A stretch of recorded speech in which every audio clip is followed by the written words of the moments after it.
chopped off heads, fake heads and blood. To me, riffs are fucking timeless. You've got generations of people going to see them. It's our best album so far. The fans have been asking for it. They've been asking for it for years. I would listen to it over and over and over again today. It's that music we play, man. You're either going to like it or not.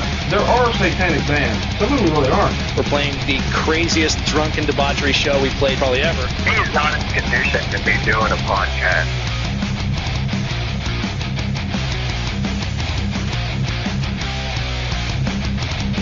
You're listening to the Great Metal Debate Podcast.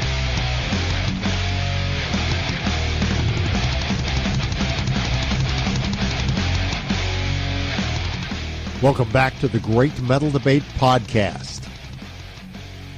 This is episode 74, November 2022. I'm your host, Robert, a.k.a. Gomthog Metallicus, checking back in to review a couple of noteworthy concerts I've had the pleasure to attend this fall. Before that, a reminder to check out all our links in the show notes so you can like, follow, or subscribe to the podcast. You'll find us on iTunes, SoundCloud, and YouTube, and you can follow us on social media via Twitter, Instagram, and Facebook. Just use the keywords Metal Debate to find us on whatever platform you're searching. So I was fortunate over the past few months to hit a number of great shows and festivals, including two I want to focus on in this episode, catching legendary German metal act Accept alongside Narcotic Wasteland in Nashville, Tennessee, on the first evening of their U.S. tour, as well as Swedish pagan Sabaton roaring through Cincinnati as part of their North American tour joined by Epica. Both were excellent, and I have a lot to say about them. But before that, let's start with a little music. Here's German heavy metalers Gloryful with their song The Oath off the 2019 album Cult of Sedna.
That was The Oath by Gloryful, a track from their album Cult of Sedna, released in 2019 through Massacre Records.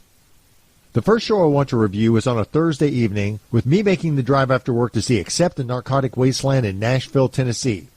This concert kicked off Accept's North American tour in support of their 2021 album, Too Mean to Die, and their first tour of the U.S. in nearly a decade.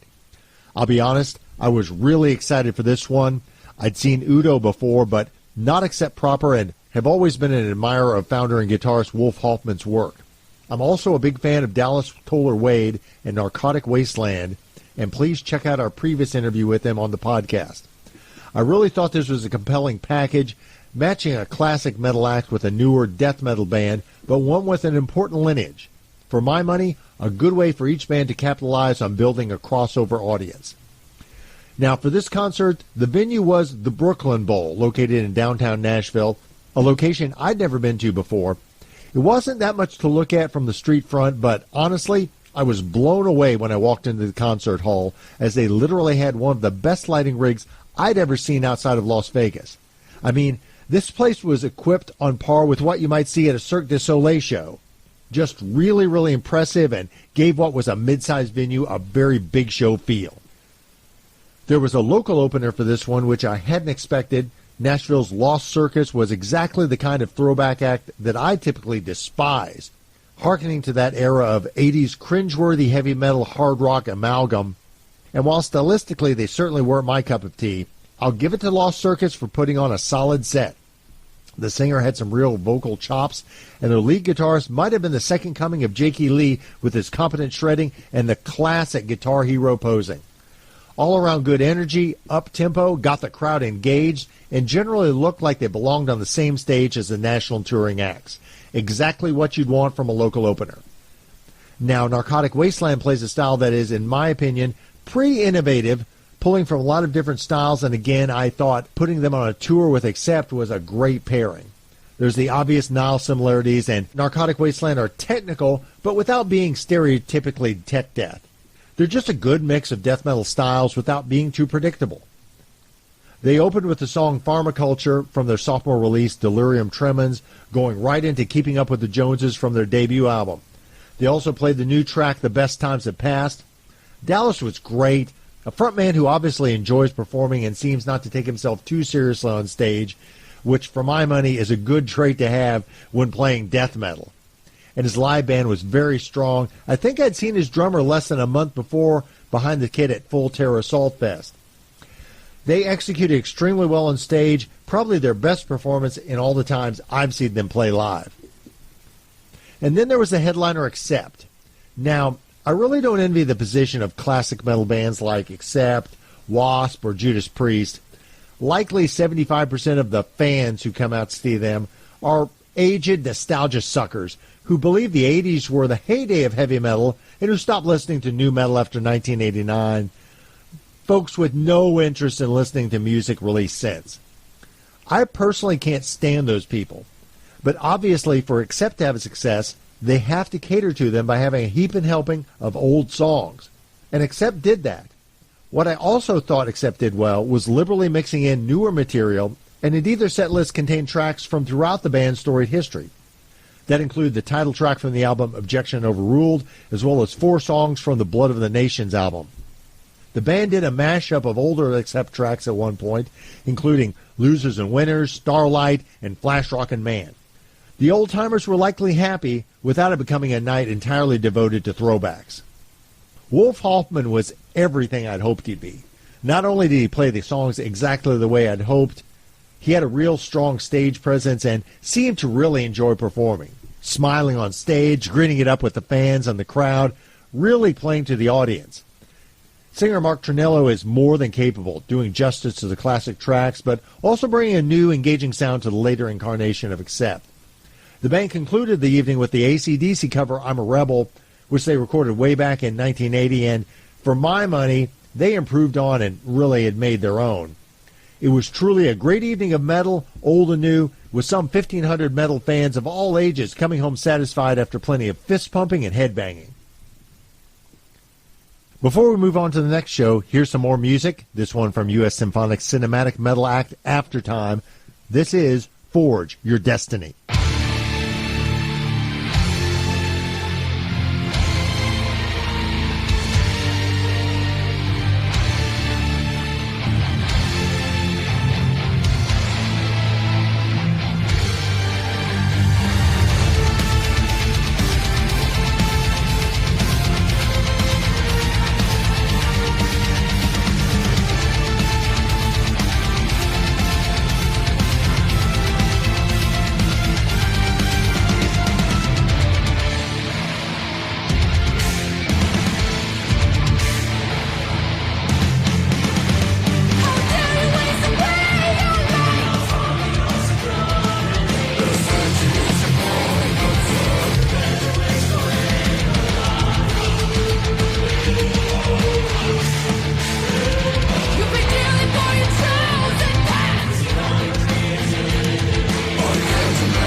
Hailing from Minneapolis, that was Aftertime with the track Forge Your Destiny from the 2021 EP Infinite Legacy. On to the next concert review, Sabaton and Epica. The venue for this show was the Andrew J. Bradley Center in Cincinnati, a relatively new facility downtown, very close to the waterfront.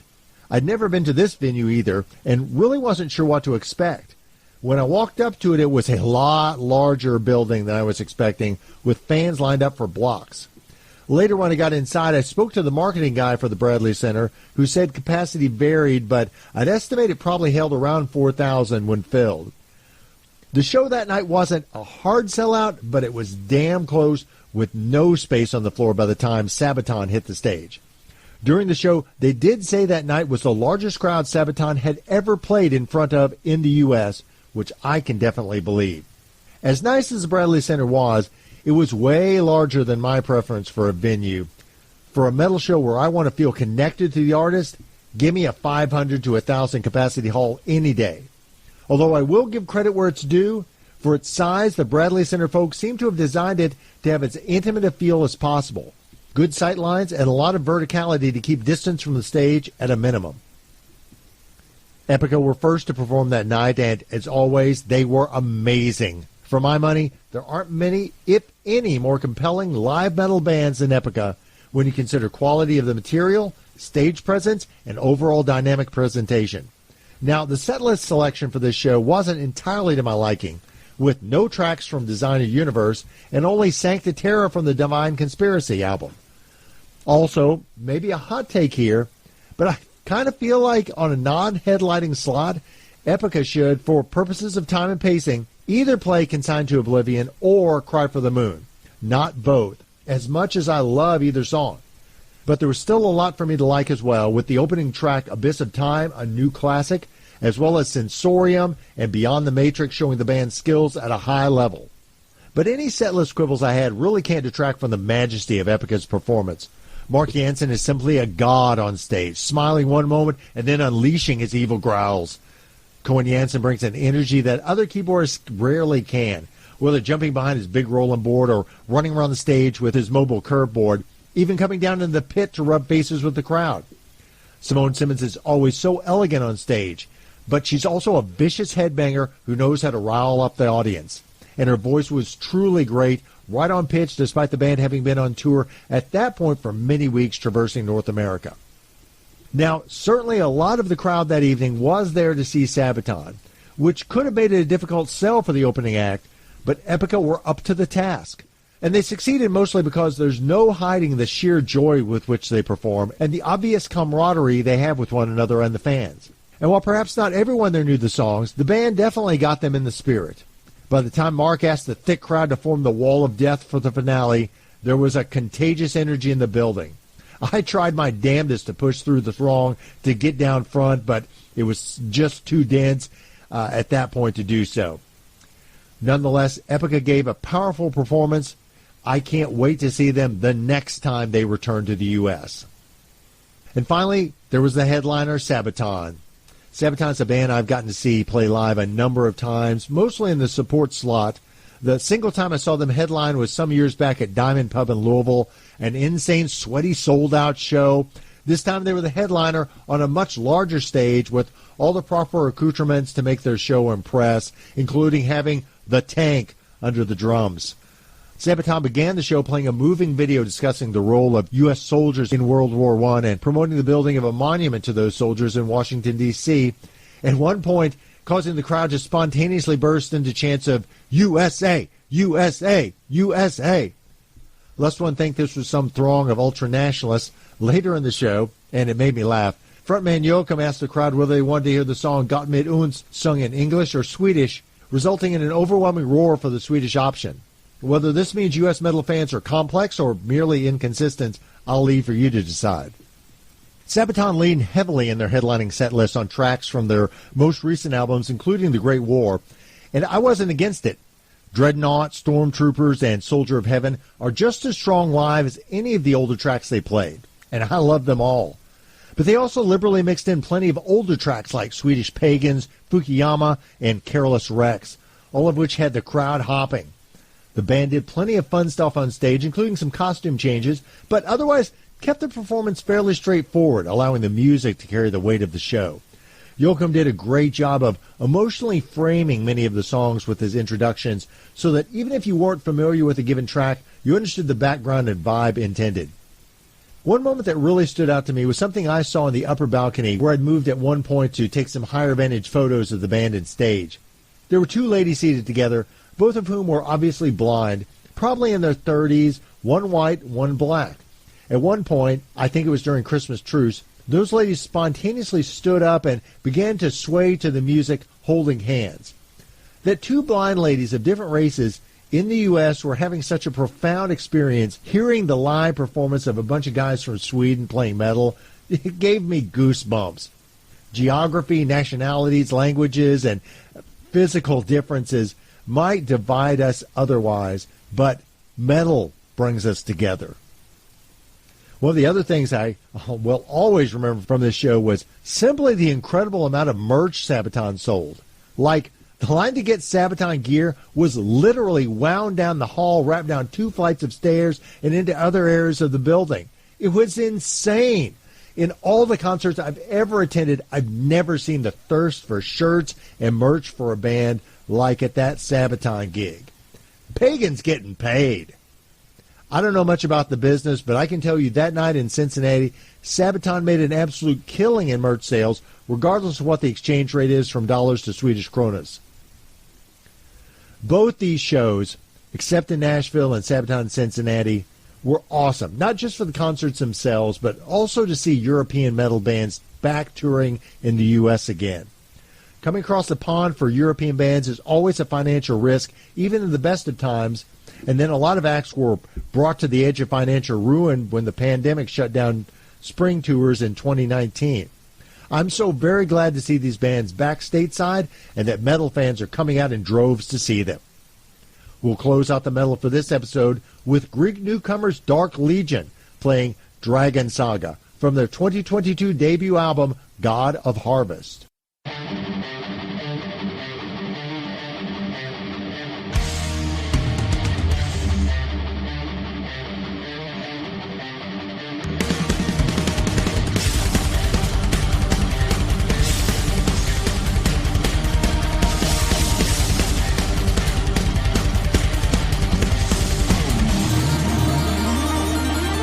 A constant reminder of God's grace.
thanks to Aftertime, Dark Legion, and Gloryful for allowing us to play their amazing songs on our show. Check out these bands on social media and listen to their entire catalogs. Thanks also to Asher Media Relations and Cosa Nostra PR for facilitating our coverage of these shows, as well as the staffs at the Brooklyn Bowl in Nashville and the Bradley Music Center in Cincinnati for their kind assistance. Be sure to tune into our next episode where we'll be reviewing the top metal albums of the past year. Until our next podcast, sell your soul for metal and defend it till your dying day.